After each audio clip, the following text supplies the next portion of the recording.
On the afternoon of Wednesday, November 24th, 1971, the day before Thanksgiving, a man in a dark suit, white shirt, and narrow black tie bought a one-way ticket at the Northwest Orient counter in Portland, Oregon. He paid in cash. He gave his name as Dan Cooper.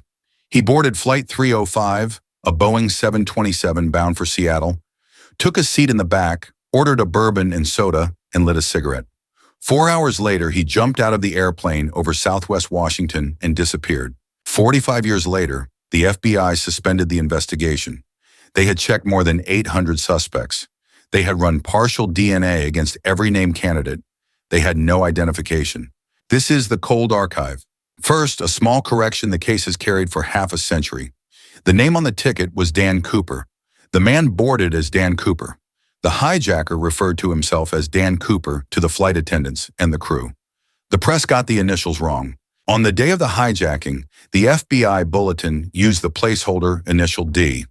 A Portland reporter misheard or misread the bulletin and filed the story as DB Cooper. The story went out on the AP wire. The name stuck. It has been DB Cooper in the public record ever since. Northwest Orient Flight 305 was a milk run. Portland to Seattle to Reno, ending the day in the Pacific Northwest hub network. The aircraft was a Boeing 727-100, registration N467US. 36 passengers boarded at Portland.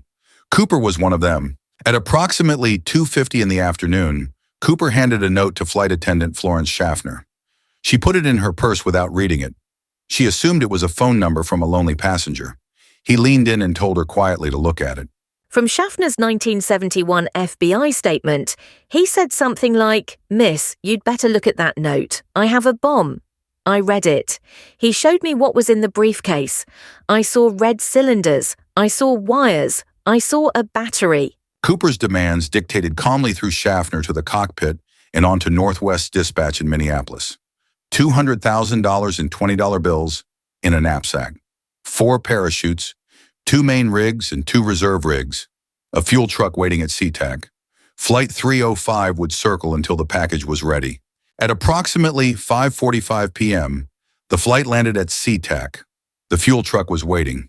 So was an FBI bag containing 10,000 $20 bills with serial numbers recorded.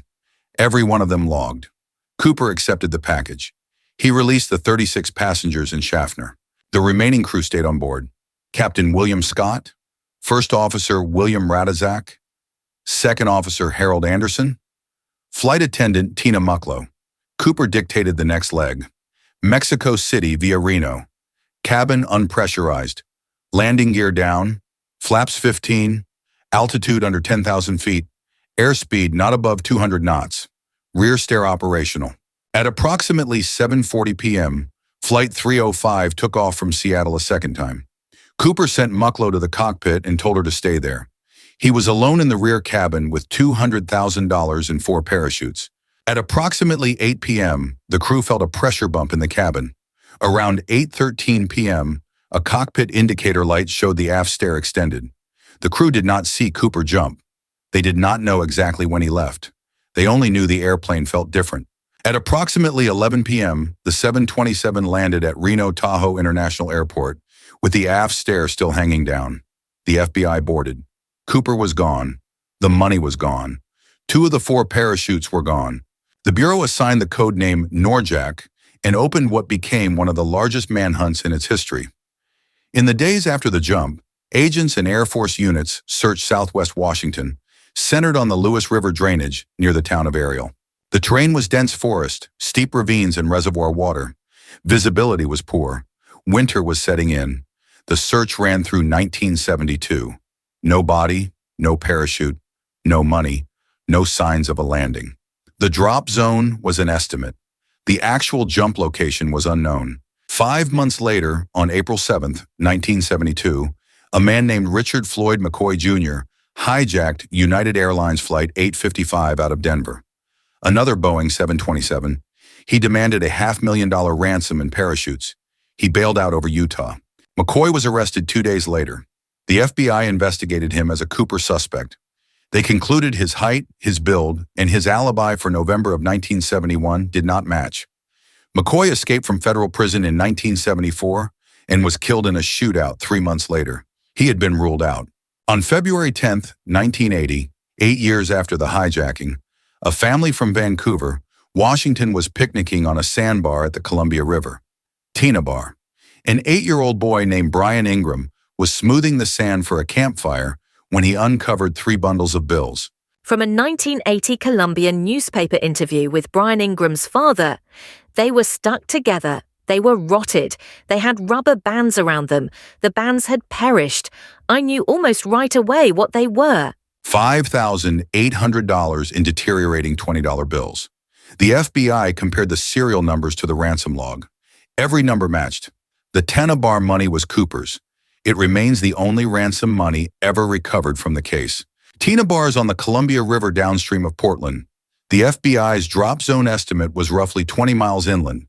The hydrology that would carry money from the drop zone to Tina Bar has been worked through by oceanographers, hydrologists, and FBI analysts for 45 years. No single model cleanly explains it. 3 hypotheses about what happened to Cooper after the jump have survived the 45-year investigation.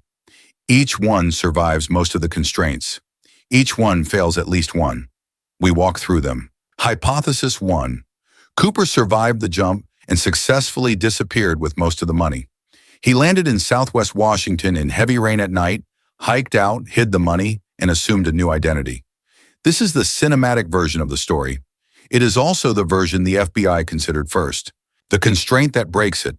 The remaining $194,200 in serial number track bills has never surfaced. Not at a bank, not at a casino, not at a currency exchange, not in 54 years. The bills were known. Anyone spending them in volume would have been caught. Hypothesis 2. Cooper died on the jump. He landed in the Columbia River drainage, possibly drowned in the cold rain at night, and the river dispersed his body, his parachute, and most of the money. The Tina Bar find, degraded bills in river sand, is consistent with bills that entered a river system. From Earl Cossey, the rigger who supplied the parachutes. In a 1991 statement, one of those reserves was a dummy. It was sewn shut. It was a training rig with a red X on it. If he picked that one and used it, he died. The constraint that breaks the died on the jump theory. Cooper exited the aircraft well east of the Columbia River by the FBI's drop zone calculations. For the money to reach Tina Bar by river flow, the bundles would have had to enter a tributary, travel downstream, and beach roughly intact in one location. No remains have ever been found. No parachute has ever been found. No other Cooper-tied artifact has appeared anywhere along the corridor. Hypothesis 3.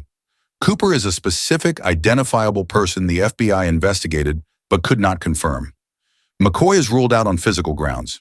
Kenneth Christensen, a Northwest Orient flight attendant proposed by his brother in 2003, is a partial match. Robert Rackstraw, the subject of a 2016 documentary, was never confirmed. Sheridan Peterson, a Boeing technical writer with parachute experience, was investigated and not matched. L.D. Cooper, proposed by his niece in 2011, did not match the DNA from the tie. More than 800 names have been tested. None of them confirmed. The constraint that breaks the identifiable person hypothesis. The partial DNA profile the FBI extracted from Cooper's clip-on tie in the early 2000s has not matched any tested suspect.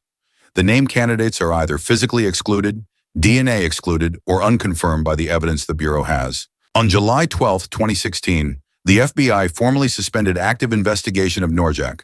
The Bureau cited the need to focus resources on counterterrorism. The case is technically still open. New evidence can reopen it, but the resources are gone. The clip-on tie sits in an evidence locker with its partial DNA profile. From the FBI Seattle Field Office 2016 statement.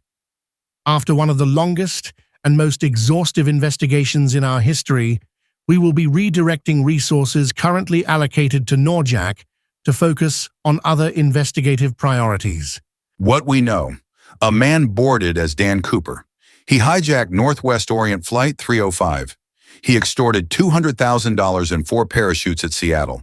He jumped from the aft stair somewhere over Southwest Washington at approximately 8:13 p.m. on November 24, 1971. The Tina Bar money is the only piece of him ever found. What we do not know: who he was, where he landed, whether he survived, what happened to the rest of the money. Sunday's case. In 1997, an underwater microphone in the South Pacific recorded the loudest sound ever measured by oceanographers. It was louder than the largest whale. It came from a region of the seafloor where no biological source we know of could produce it. It has never been heard again. The bloop Sunday, 6 p.m. Eastern. See you then.